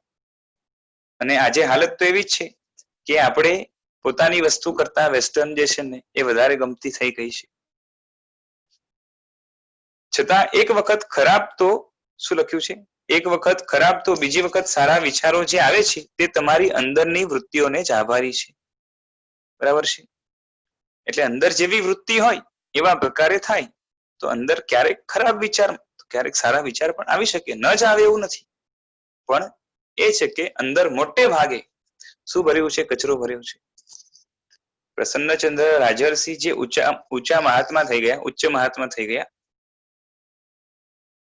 હવે આખું દ્રષ્ટાંત છે, હું લેતો નથી, આપણે સ્કીપ કરીએ આને, કેમ કે તમારી પાસે આ હશે ને બધા આગળ PDF, તો એમાંથી તમે જોઈ લેજો, કેમ કે સેમ આખો દ્રષ્ટાંત જ છે, એટલે આખું નથી લેતો.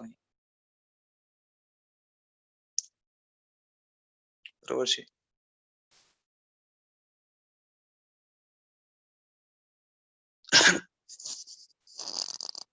લાસ્ટનું પેરેગ્રાફમાં કંઈક એક્સ્ટ્રા લખ્યું હોય તો જોઈ લે. અત્યારના વખતમાં દીક્ષા લેનાર માટે આવું જ બોલાતું હોય છે ને. એટલે પેલો જે દુર્મુખ જે બીજો દૂત છે એ બોલે છે કે આ બહુ જોયા હવે દીક્ષા લેનારા, એમને કઈ જે છે ને પોતાના સંસારની જવાબદારી બધી છોડી અને જવાબદારીથી ભાગી જાય છે.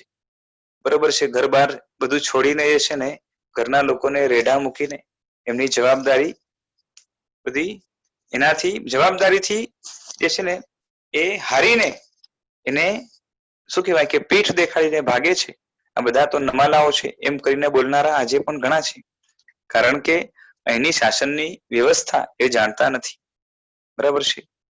તો રાજર્ષિ પણ આવી કપોલકલ્પિત વાતોને સાચી સમજીને એમને પણ ક્રોધ આવ્યો. બરોબર કે આ મંત્રીએ આમ કર્યું તેમ કર્યું. અને આ પ્રસન્નચંદ્ર રાજર્ષિ એ કયા હતા? તો કે આર્ય પરંપરા, એટલે આ દેશના સમ્રાટ હતા, એની પરંપરા, ક્ષત્રિય હતા. એટલે કે હવે અન્યાય અનીતિ છે એમને ગમી નહીં અને એના ઉપર દ્વેષ આવ્યો અને પછી વિચારે છે.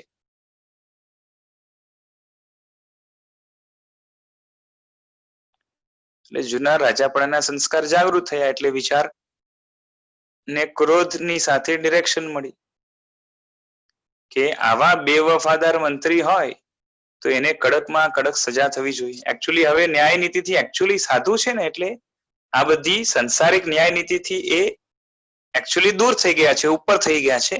છતાં પણ હવે આવા વિચારમાં ચડ્યા એટલે એમનું સ્તર નીચે ઉતર્યું. એટલે એમને થયું કે આમને તો કડક સજા થવી જોઈએ. હવે આટલું જ વિચાર્યું હોત તો ઠીક છે, પણ હવે શું થયું કે વિચારધારામાં આગળ વધીને તેમણે યુદ્ધના વિચારો કર્યા. આ રીતે મહાત્મા અહિંસાના ભાવમાંથી હિંસાના ભાવમાં ધીરે ધીરે કહીને ઘસડાઈ ગયા. ક્રોધમાંથી હિંસાના ભાવ વધ્યા અને તેટલાથી પણ વિરામ ન પામતા હિંસાના પ્રોત્સાહક ગાઢ મિથ્યાત્વના વમણમાં ધસમસતી ગતિ કરી એમણે. એટલે પછી તો એમ લાગ્યું કે જે છે ને કે આ બધું જે છે ને એ કરવા જેવું નથી, ખરેખર તો આ લોકોને સજા કરવા જેવી છે એમ કરીને જે છે ને આખું, એટલે જે સમ્યક્ત્વ પણ હતું, સાચી માન્યતા હતી કે ખરેખર ચારિત્ર જેવું કઈ નથી, ધર્મ જેવું કઈ નથી, અને ધર્મથી વિમુખ થયા અને અધર્મ એમને ગમ્યો. બરાબર છે? હિંસાદીમાં રાગ થયો, એટલે આજ હમણાં તો કરવા જેવું છે, આજ જે છે ને સાધ્ય છે, આજ મેળવવા જેવું છે. એટલે આ શું થયું છે? ક્રોધનો આવેશ અનંતાનુબંધી થાય. બરોબર? શાસ્ત્રની ભાષામાં કોઈ ભણ્યા હશે તો ઠીક છે, પણ એટલું છે કે જ્યારે કષાય એટલે ક્રોધમાનમાં એલો અત્યંત વધે છે ને ત્યારે વ્યક્તિ એટલો આંધળો બની જાય છે કે વિવેક ભૂલે છે. એટલે અને આ તો એકદમ જ વિવેક ભૂલ્યા, એટલે ગાઢ મિથ્યાત્વ આવ્યું. ઓકે, મિથ્યાત્વ એટલે ઊંધી માન્યતા, એની આગળ વાત આવશે. એટલે ફક્ત વૈચારિક રીતે જ મન પરિવર્તિત નથી થયું, કે ખાલી વિચાર એમને નથી બદલ્યા, પણ અંદરની પર્સનાલિટી જે છે ને એ આખી જે છે ને એ ફરી ગઈ છે ત્યારે, ટેમ્પરરી પણ. એટલે હવે એને શું થયું છે કે નરકના કર્મો બંધાયા. નહીં તો નરકના કર્મો ન બંધાત, પણ તેમને તો ત્યારે અહિંસા પ્રત્યે જ દ્વેષ આવી ગયો કે અહિંસા જ ન જોઈએ, એવા પ્રકારનું અંદર થઈ ગયું. કોના કારણે? આજે ક્રોધ આવ્યો ને એના કારણે. તે વિચાર્યું કે જો હું જીવતો હોવા છતાં પણ મારો દીકરો રસ્તામાં રખડતો થઈ જાય તો મારા આવા ચારિત્રની શું કિંમત? એટલે એને ચારિત્ર ઉપર દ્વેષ આવ્યો, એટલે દીક્ષા ઉપર દ્વેષ આવ્યો, ધર્મ ઉપર દ્વેષ આવ્યો. ધર્મ, ચારિત્ર, તપ, ત્યાગ, સંકિત, બરોબર, આ બધું જ જે છે ને એ એમને હતું ને ચાલ્યું ગયું અને એની જગ્યાએ મિથ્યાત્વ આવી ગયું, એટલે કે ખોટી માન્યતા આવી ગઈ, ખોટા વિચારો એને ખોટી માન્યતા તરફ લઈ ગયા. પ્રકૃતિ, વૃત્તિ અને અધ્યવસાય એટલે કે ભાવમન આખું ધર મૂળથી બદલાઈ ગયું. એટલે નેચર બદલાયો, પેલા શાંત ભાવમાં હતા ક્રોધાદિમાં ગયા. વૃત્તિઓ બદલાઈ એટલે વલણ બદલાઈ ગયું અંદરથી, બરોબર છે, કરવા જેવું તો આવું છે આ. અને અધ્યવસાયો બદલાઈ ગયા, બરોબર છે. અધ્યવસાય એટલે મનના પરિણામ, એટલે અંદરના જે છે ને વિચારો પેલા સારામાં જતા હતા હવે ખરાબમાં જાય છે. એટલે ભાવમન આખું એ ગયું, આખું બદલાઈ ગયું. પેલા શાંત હતા, સાધનામાં લાગેલા હતા, તપ ત્યાગના જે છે ને ભાવમાં હતા અને એમાંથી પૂરું પલટો થઈ ગયો. આ કારણે જ તેમણે તે ક્ષણે સાતમી નરકના યોગ્ય કણિયા કેના કણિયા તો કે કર્મના કણિયા એ બાંધી લીધા. સારા કે ખરાબ વિચાર માત્રથી ભારે કર્મ બંધ નથી થતું. ખાલી વિચાર કર્યો હોત તો આવું ન થાત, બરોબર છે. હા, થોડું થોડું પાપ લાગે પણ આવું ન થાય અત્યંત. પરંતુ કર્મ બંધમાં મોટો તફાવત તો તમારી પ્રકૃતિમાં, એની પર્સનાલિટી બદલાય છે ત્યારે, ટેમ્પરરી પણ, બરોબર છે. અને પાછે જો સાવધાન ન થયા હોત તો એમાં લાંબા સમય સુધી આવી પ્રકૃતિ રહેત. કારણ કે જે કર્યું એના સંસ્કાર પડે છે, આપણે જોઈ ગયા હતા, બરાબર છે. સમ્યક દ્રષ્ટિ આત્મા, પેલા એ સમ્યક દ્રષ્ટિ હતા, તો સમ્યક દ્રષ્ટિ આત્મા યુદ્ધના વિચારોના આવેશથી યુદ્ધ પણ લડતો હોવા છતાં લબ્ધિ મનની શુદ્ધિ હોવાથી અંદરના અધ્યવસાય ત્યારે પણ સદગતિ પ્રાયોગ્ય જ હોય છે. ઓકે, આમ શાસ્ત્રની ભાષા છે. ખાલી કહેવાનો અર્થ એ છે કે જે વ્યક્તિ વિવેકી હોય છે, ધર્મને વ્યવસ્થિત જાણે છે, પોતાનું ભલું કેનાથી થાય, નુકસાન કેનાથી થાય એ વ્યવસ્થિત જાણે છે, આમ છતાં પણ કોઈ દુશ્મનીના કારણે, ક્રોધના કારણે, કોઈ બી કઈ કારણે સમજો એ યુદ્ધ લડે અને યુદ્ધમાં હજારો લોકો કદાચ મરતા પણ હોય ને, છતાં પણ અંદરથી એને જ્ઞાનની એટલી બધી ક્લિયરિટી હોવાના કારણે એનું લબ્ધિ મનમાં ઘણી શુદ્ધિ છે અને એના કારણે એ મરીને, બરોબર છે, યુદ્ધ વખતે પણ એવા જે છે ને કર્મો નહીં બાંધે કે મરીને એને નરક વગેરેમાં એટલે દુર્ગતિમાં જવું પડે, સદગતિમાં જ જાય. એટલે મનનો અભ્યાસ ખાલી શું છે કે અંદરથી જાગૃતિ જેટલી વધારે હશે, અંદરની ક્લેરિટી જેટલી વધારે હશે, પછી ટેમ્પરરી બારે ખાલી ઉકળતું ઉફાણું આવે એનાથી બહુ ફરક નથી પડતો. આ થોડોક ફરક પડશે પણ એનાથી પાપ લાગશે, પણ એવું પાપ નહીં લાગે કે એને દુર્ગતિમાં લઈ જાય, બરાબર છે. એટલે મેઇન ઇન્ટરનલ પર્સન નથી કે અંદરથી હિંસા ખરાબ માને વળી હિંસા કરે પણ ખરો. હા, બરાબર છે. એટલે આનો ખુલાસો કરું હમણાં, એક્ઝામ્પલ તમને આપું છું. હા, આ તો એની માટે ખાલી લાઈવ દ્રષ્ટાંત લઈએ એટલે બધાને ખ્યાલ આવી જાય કે જે હિંસાને ખરાબ માને છે તો એ હિંસા કરે શું કામ? આવું કોઈને થાય ને, બરાબર છે. કાં તો જે શું કહેવાય કે એ રાગને કે દ્વેષને ખરાબ માનતો હોય તો એ રાગ દ્વેષ કરે શું કામ? તો એટલું વાત છે કે જે ખરાબ માને એ તરત છોડી શકે એવું જરૂરી નથી, કેમ કે પેલા પ્રેક્ટિસ એની જ છે એટલે એ તરત નહીં છોડી શકે. પણ એટલું છે કે એ હમણાં નહીં તો પછી એનું છૂટશે ખરું, પણ તરત નહીં છૂટી શકે, બરાબર. જેમ જેને ચાય પીવાની લત હોય, બરાબર છે, એ વ્યક્તિ એમાંથી ઘણા એવા હોય કે જે છે ને જેને લાગે કે આ લત સારી નથી, અને ઘણાને એ પણ ખબર છે કે ચાય જે છે ને એ લગાતાર પીવાથી ઘણા નુકસાનો પણ થાય છે. તો એવો વ્યક્તિ ચાયને ખરાબ માનતો હોય, આવી લતને પણ ખરાબ માનતો હોય, છતાં પણ ચાય તરત છોડી દે એવો નિયમ નથી, બરાબર છે. અને કદાચ એ નક્કી કરે કે હવે આપણે ચાય નથી પીવી એટલે એક દી ન પીવે, કદાચ 2 દી ન પીવે, બરાબર છે. પણ હવે આદત છે એના કારણે ઘણી વાર એવું થાય કે 4 દિવસ ન પીવે ને તો 5મા દિવસે, રોજ પેલા કદાચ 2 વાર પીતો હતો, 5મા દિવસે 3 વાર પીશે. આપણે લાગે કે 3 વાર પીવે છે અને કહે છે કે મને જે છે ને ચાય ખરાબ લાગે છે, આ લત ખરાબ છે, બરાબર છે. પણ ખરેખર એને ખરાબ લાગે જ છે, પણ શું થાય છે, પેલી જે ટેવ છે ને એના કારણે એનાથી રહી શકાતું નથી. પછી ધીરે ધીરે કરીને છોડે, કાં તો મન મજબૂત હોય તો તરત પણ આખી છોડી દે એવું પણ બને. બરાબર છે. સ્ટાર્ટિંગમાં એને થોડુંક તડપ પણ થાય, પણ પછી છે ને ધીરે ધીરે કરીને એ તડપ પણ ચાલી જાય ને છૂટી જાય. એવા પણ લોકો હોય, પણ બહુ ઓછા હોય. જનરલી મોટા ભાગના લોકો તો કેવા હોય કે ઘણું છે એમાંથી પેલા તો સાવ છોડી ના શકે એવું પણ બને, પછી ધીરે ધીરે કરીને થોડું થોડું છોડે, અને એમ કરતા કરતા પછી છેલ્લે એનું છૂટી જાય. તો આ રીતે જે હિંસાને ખરાબ માને છે, યુદ્ધ વગેરેને ખરાબ માને છે, અને સંસારના સંયોગોને ખરાબ માને છે, એને તરત બધું છૂટી જાય એવું જરૂરી નથી. અને ઘણી વાર તો જે છે ને છોડવા જાય તો એનાથી ન રહેવાય, તો 4 દિવસ છે ને છોડે તો 5મા દિવસે પેલા જેટલું એ કરતો હતો એના કરતા વધારે કરે એવું પણ બને. તો આવું સિગરેટ, દારૂ, ચાય વગેરેના કેસમાં બને છે. એ પ્રકારે આપણે અહીંયા પણ સમજી લેવાનું. ખ્યાલ આવી ગયો?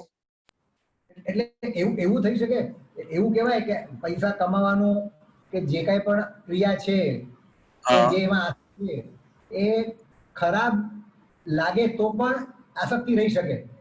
હા, આસક્તિ રહી શકે. અને એ આસક્તિ કેના કારણે છે?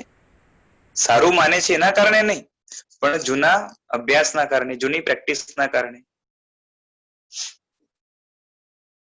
સમજાયું ને? જેમ સિગરેટ વાળાને પણ જૂની સિગરેટની પ્રેક્ટિસ હતી, અને જ્યારે સિગરેટ પીતો હતો જૂનો, પેલા ખરાબ લાગ્યું ને એની પેલા જ્યારે એકદમ ટેસ્ટ પૂર્વક પીતો હતો, બરાબર છે, તો એ સિગરેટ પીવાની પણ પ્રેક્ટિસ છે અને સિગરેટમાંથી ટેસ્ટ લેવાની પણ પ્રેક્ટિસ છે. તો એ પ્રેક્ટિસ પણ જે છે ને છૂટતા વાર લાગશે, બંને છૂટતા વાર લાગી શકે. એટલે પત્ની ખરાબ લાગે, પત્ની પરનો રાગ ખરાબ લાગે, છતાં પણ જે છે ને લગ્ન પણ કરે અને રાગ પણ કરે, પણ એટલું છે કે એ જેને ખરેખર ખરાબ લાગ્યું છે એનો આજ નહીં તો કાલે રાગ પણ છૂટશે અને પત્ની પણ છૂટશે.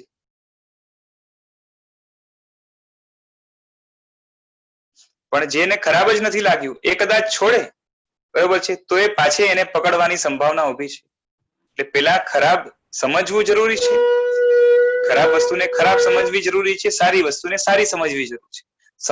સમજ્યા પછી એના ઉપર જે છે ને વિશ્વાસ હોવો જરૂરી છે, અને એ એકવાર આવી જશે બરોબર છે, ત્યારે એકદમ સ્પષ્ટ આવી જાય તો એને સમ્યક દર્શન કહેવાય.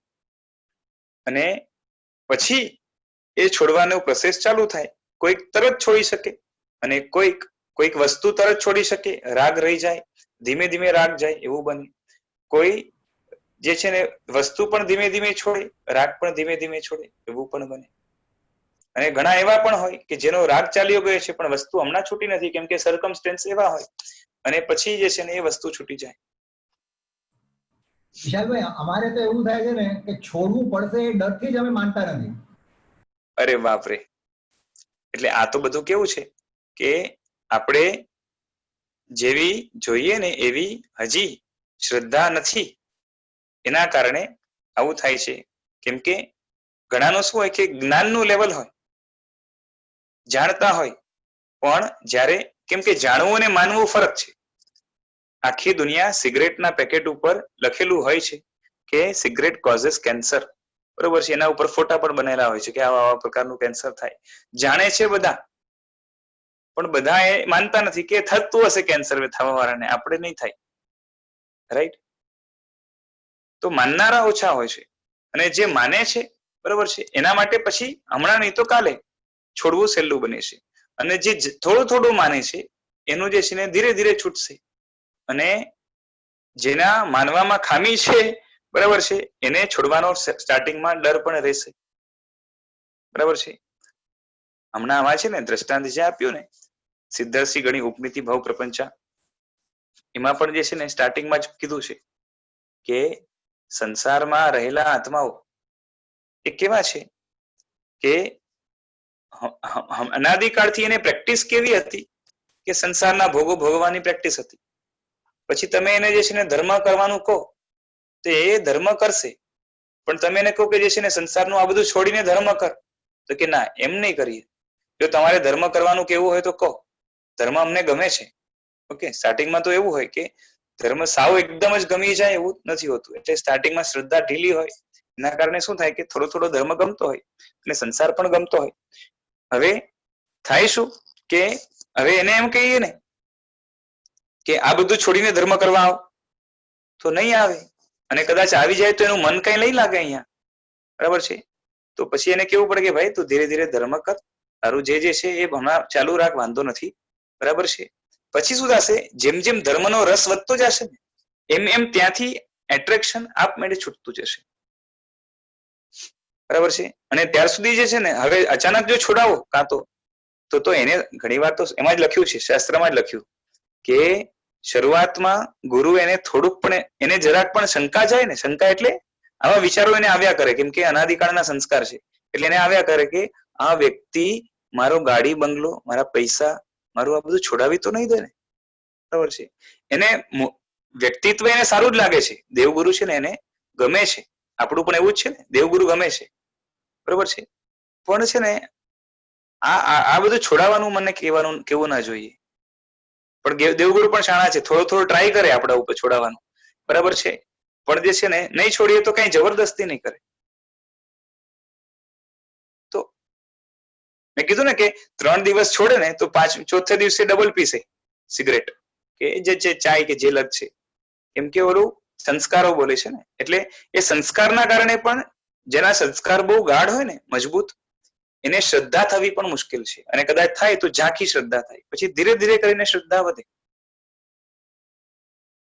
એના માટે પછી ચિંતન જોઈએ, સતત ઇન્ટ્રોસ્પેક્શન જોઈએ, અને થોડોક સપોર્ટ પણ જોઈએ ધર્મના ક્ષેત્રમાં કે કોઈ બી ક્ષેત્રમાં. સમજો કે સિગરેટ છોડવી છે તો ત્યાં જે સિગરેટ છોડાવનાર જે વ્યક્તિ હોય, બરોબર, એનો એક સપોર્ટ જોઈએ. એકલે છોડવું થોડું મુશ્કેલ હોય છે, કંટ્રોલ ના રહે ને, કેમ કે આદત છે. એટલે અહીંયા પણ જે છે ને દેવગુરુની જરૂરત કેમ છે, એકલો પણ આત્મા ધર્મ કરી શકે તો આપણે ભગવાનને ભજવાની, પૂજવાની, યાદ કરવાની, એનું નામ સ્મરણ કરવાની, જપવાની, બરોબર છે, ગુરુના ચરણોની સેવા કરવાની, એમની આગતા સ્વાગતા કરવાની, એમનું ધ્યાન રાખવાની, આટલું બધું કરવાની જરૂરત શું છે? ઓકે, કેમ કે આપણે એમના તરફથી જે છે ને આપણે જેટલું કરીએ છીએ એના કરતા કેટલું ઘણું જે છે ને આપણે સપોર્ટ તરીકે એમના પાસે મેળવવાનું છે. અને એ બહુમાન કાયમ રાખવા માટે આ બધું કરવું પડે છે.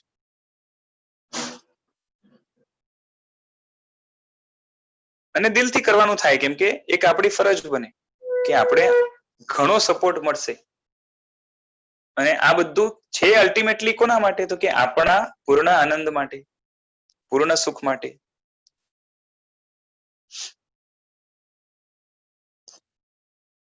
ખ્યાલ આવે છે? હાજી. ચાલો, આમાં તો આ બધી વસ્તુ આગળ વિસ્તારથી આવવાની છે. આજે સમય આમ તો થયો છે, આ એક જરાક આ પેરેગ્રાફ ક્લિયર પૂરો કરી. હા, લખ્યું કે સારા કે ખરાબ વિચાર માત્રથી, ખાલી વિચારથી કર્મ ભારે નથી બંધાતું. અંદરથી જયારે પર્સનાલિટી આખી ચેન્જ થાય છે ને તો એનાથી કર્મોમાં ઘણો ફરક પડે છે. અને જે સમ્યક દ્રષ્ટિ આત્મા છે, સમકિતી આત્મા છે, એટલે જેનું વિઝન એકદમ ક્લિયર છે, ક્લેરિટી હોવા છતાં પણ હજી એકદમ છૂટતું નથી, તો એવા વ્યક્તિ પણ જે છે ને એ યુદ્ધ વગેરે કરે તો પણ અંદરથી એક જાતની પર્સનાલિટી, એનો લુકઆઉટ. ઓકે, એકચ્યુઅલી શું છે કે એની છે ને અંદરથી દુનિયાને જોવાનો જે નજરિયો છે એ જ ફરી ગયો છે. અને એના કારણે જે છે ને અંદર ઘણું શુદ્ધ થઈ ગયું છે, ભાવમન છે ને એ ઘણું શુદ્ધ થઈ ગયું છે. એના કારણે એને દુર્ગતિનું બંધન નથી થતું. એટલે ક્યારે પણ દુર્ગતિમાં જાય એવા સ્ટ્રોંગ જે છે ને પાપના કર્મો બંધાતા નથી. મનનો અભ્યાસ સપાટીથી નહીં પણ તળેટીથી કરવો જરૂરી છે. ખાલી આપણે સુપરફિશિયલ મનને જોઈએ એટલું કાફી નથી કે મારા વિચાર કેવા છે, બરોબર છે, એ જોવું જોઈએ. વિચારોથી જ નક્કી થશે કે આ વિચારોમાં જે છે ને બહારનો ઇન્ફ્લુઅન્સ કેટલો છે અને અંદરનો ઇન્ફ્લુઅન્સ કેટલો છે. હવે જેટલો બહારનો ઇન્ફ્લુઅન્સ છે એના સિવાયનું જે, એટલે અંદાજો લગાવી લેવાનો કે અંદરમાં કેટલો કચરો ભર્યો છે. રાઈટ, એ આગળ આવશે આખું, બરોબર છે. તો ખાલી ઉપર નહીં પણ અંદર તળિયાથી આખું જે છે ને આપણે મનને ઓળખવાનો પ્રયત્ન કરવો છે. અને આ બધું આમાં આવશે કે મનમાં કેટલા લેવલ સુધી કયા કયા પ્રકારનું જે છે ને અંદરમાં રહેલું છે. અને જો મનને આપણે યુઝ કરતા આવડે તો મન જે છે ને આપણા માટે કેટલું બેનિફિશિયલ બની શકે, કેટલી શક્તિઓ એમાં રહેલી છે એ બધું પણ આવશે. અને કઈ રીતે કાર્ય કરે છે એ વસ્તુ પણ આવશે. જૈનેતરોમાં મહર્ષિ પતંજલિ, આજે છે ને પતંજલિનું નામ લગભગ લોકો જાણતા જ હશે, બરાબર છે ને. પતંજલિ બહુ ફેમસ છે. આ બાબા રામદેવના કારણે ને આમ પણ જે છે ને એના પહેલા પણ જે છે ને એ યોગના ગુરુ એ પતંજલિને આદર્શ તરીકે માનતા. તો એ પતંજલિ ઋષિ છે ને આપણે લાગે કે જે છે ને એ યોગના આસનોની અંદર જે છે ને એમનું વધારે પેલું હશે, પણ એમણે જે આત્માને મુક્તિ સુધી પહોંચાડે, આત્મામાંથી દોષો કાઢે, એના માટેના જે છે ને ગ્રંથો જબરદસ્ત લખ્યા છે. તો એમાં બહુ જે છે ને આગળ પડતા એ ઋષિ હતા. તો એમણે ઊંડાણથી જે છે ને મનની વાતો કરી છે. એમણે પોતાના ગ્રંથમાં યોગ સૂત્ર છે, એમના યોગના સૂત્રો છે, જે 4000 વર્ષોથી પણ જે છે ને એ એટલે એટલા પ્રાચીન છે, ભારતીય સંસ્કૃતિમાં જે છે ને ગુંજી રહ્યા છે. કેમ કે આ ભગવાન એકચ્યુઅલી પતંજલિ છે ને મહર્ષિ, એ ભગવાન મહાવીર થી પેલા થયેલા છે. અને જૈનેતર એટલે કે નોન જૈન, જૈન નથી પણ એ સનાતન ધર્મના, જેને આપણે આમ સામાન્યથી જે હિન્દુ તરીકે ઓળખીએ છીએ, એ સનાતન ધર્મના જે છે ને અનુયાયી એ સાધુ હતા. અને એમણે યોગના ગ્રંથો લખ્યા છે. એમાંથી મુખ્ય યોગનો અર્થ શું થાય? તો યોગનો અર્થ એવો થાય કે જેમાં આત્માને એ પોતાના મોક્ષ સાથે કાં તો પોતાની શુદ્ધિ સાથે યોજન કરી આપે. યોજન એટલે જોડાણ કરી આપે. તો એમના પણ ગ્રંથોમાં મનની ઊંડાણથી વિશ્લેષણ વાળી વાતો મળશે. બરાબર છે. એટલે ભારતીય સંસ્કૃતિમાં તો જે છે ને એ દૂર દૂર સુધી આવા પ્રકારની વાતો આપણે જોવા મળશે. તે છતાં પણ જૈન શાસ્ત્રની તુલનાએ તેમની મનના પાસા સમજવાની કડી સપાટીએ જ લાગે. એટલે જૈન શાસ્ત્રમાં જેટલું ડેપ્થ આપ્યું છે ને એના કમ્પેરિઝનમાં તો આ પતંજલિ ઋષિ વગેરે બતાવેલી મનની વાતો એ તો પાછી ઘણી ઓછી છે. એટલે આપણે અહીંયા તો બહુ ડેપ્થ છે. અને એમાં ખાલી આ તો આપણે છે ને શું કહેવાય કે ઝાંખી કરાવવા માટે આ ગ્રંથ છે. બાકી તો તમે ધ્યાન શતક વગેરે ગ્રંથ જુઓ તો મગજ કામ ન કરે કે કેટલા ઊંડાણપૂર્વક, અને આ પણ જે છે નાના નાના ગ્રંથો છે, બાકી તો બહુ ઊંડાણપૂર્વક જે છે ને મનનું વિશ્લેષણ જૈન શાસ્ત્રોની અંદર આપેલું છે. બરાબર છે. હવે આગળની વાત આગળ કરશું. આજે સમય થયો છે એટલે રાખીએ છીએ. બરાબર છે. કોઈને કંઈક પૂછવાનું હોય તો 1-2 મિનિટ લઈએ, નહીં તો રાખીએ.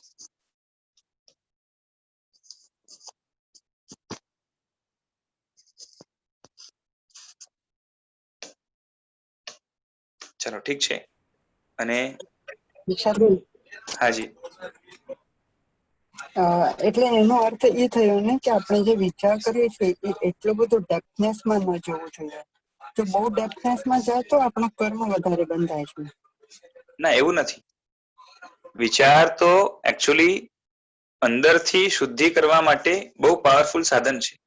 એટલે વિચારની ડેપ્થ સાચી રીતે જો જાય તો એ તો જે છે ને અંદરનો કચરો, હા, નેગેટિવ વિચાર ને જો ઓળખી શકીએ, આ વિચારને નેગેટિવ કહેવાય, અને આ વિચાર નેગેટિવ વિચારને તો બની શકે એટલા જે છે ને શોર્ટમાં કાં તો 0માં પતાવી દેવા જોઈએ. એના ડેપ્થમાં ન જવું જોઈએ. અને પોઝિટિવ વિચાર છે એ પણ એમાં પણ હું ક્યાંક ઉલટી રીતે પણ ઠગાઈ કે ફસાઈ તો નથી રહ્યો ને, એ ધ્યાનમાં રાખવું જોઈએ. એ આગળ વાતો આવશે. પણ એટલું છે કે ખરેખર જે પોઝિટિવ છે, હા, એના ડેપ્થમાં જઈએ અને એના દ્વારા જે ચેન્જ આવશે ભાવ મનમાં, એ આપણી જે છે ને પોતાની સિદ્ધિ કહેવાશે, એચિવમેન્ટ કહેવાશે. હા, તો ઈચ એન્ડ એવરી વિચાર જે આપણે કરીએ એના પર જો આપણે મંથન કરતા રહીએ તો આમાં આપણે ડેવલપ થઈ શકીએ. જો કેવું છે, we cannot keep an eye on each and every વિચાર. એ પોસિબલ પણ નહીં થાય. થોડું શું થયું કે થોડો એના ઉપર આપણે નિગરાણી. આમાં શું છે, ઘણી વાર તો છે ને આપણે પોતાની ફિલિંગ્સ થી જ ખબર પડે કે અંદરથી આકર્ષણ, ગભરામણ એવા બધા ભાવો વધતા હોય એટલે સમજવાનું કે we are going somewhere wrong. તો પેલા એને પકડતા શીખીએ મોટું, રાઈટ. એ કેના કારણે થાય છે, રાઈટ? કેમ કે ઈચ એન્ડ એવરી વિચાર દિવસ દરમિયાન તો છે ને હજારો લાખો વિચાર આવે. શું કરો તમે? એ પોસિબલ નથી હરેક વિચાર ઉપર પેલું કરવું. ઇન જનરલ જ્યાં આપણું મોટું કલાક, 2 કલાક, 1.5 કલાક, અડધી કલાક જેમાં સંકલેશમાં જાય છે, તો we are missing sum point, કે કંઈક તો ખૂટે છે જેના કારણે હું સ્વસ્થ નથી રહી શકતો મનથી, ક્યાંક તો અવળું જાય છે, રાઈટ? કેમ કે આમ દુનિયામાં કોઈ એવું નથી જેના ઉપર જે છે ને, તમે એક વિચાર કરો કે તમારા ઘરમાં કોઈ વ્યક્તિ જે છે ને બીમાર હોય, તો તમે ટેન્શન લો તો જ એ સાજો થાય, કે એના ઉપાયો કરો તો સાજો થાય? ઉપાયોથી. બરોબર ને? તમારા ટેન્શન થી કઈ નથી થઈ જવાનું. ટેન્શન લઈને ઉપાય કરો, કાં તો ટેન્શન વગર ઉપાય કરો. બરોબર છે? એટલે તો હા, તો ખાલી ખોટા નકામાં જે છે ને, જે વિચારથી અંદરમાં સંકલેશ વધે છે, અંદરમાં અકડામણ વધે છે, અંદરમાં દુઃખ વધે છે, અંદરમાં દબાવવાનું થાય છે, તો એવું ન કરવું જોઈએ. તો એ પ્રેક્ટિસ થી થાય, પણ એની એક તૈયારી જોઈએ, એક સંકલ્પ જોઈએ. જયેશભાઈ બોલો. Okay, thank you. હાજી, પ્રણામ. હા જયેશભાઈ, હા માઇક ઓન કરશો એટલે વાત. ના, અત્યારે કોઈ પ્રશ્ન નથી, મેં પહેલા આપણી વાત થઈ ગઈ. ભલે ભલે ભલે, ચલો આજે રાખીએ છીએ. સ્મરણ કરીએ ગચ્છનાયક આચાર્ય દેવ શ્રીમદ વિજય યુગભૂષણ સુરીશ્વરજી મહારાજ સાહેબ, જેમની કૃપા દ્રષ્ટિથી આજે આપણે આ વ્યાખ્યાનો એ જે છે ને એનું એ શ્રવણ કરી શકીએ છીએ. અને જે આમ જોયા જઈએ તો આ બધા ફિલ્ડની અંદર એમની માસ્ટરી છે. સ્પેશિયલી અંદરના ભાવો અને બહારના ભાવોનું વિશ્લેષણ કરવામાં જે ખરેખર નિપુણ છે, એવા ગુરુ ભગવંતને કોટી કોટી નમન કરે. પ્રણામ. જેના વિરુદ્ધ કંઈ બોલાયું હોય તો મિચ્છામિ દુક્કડમ.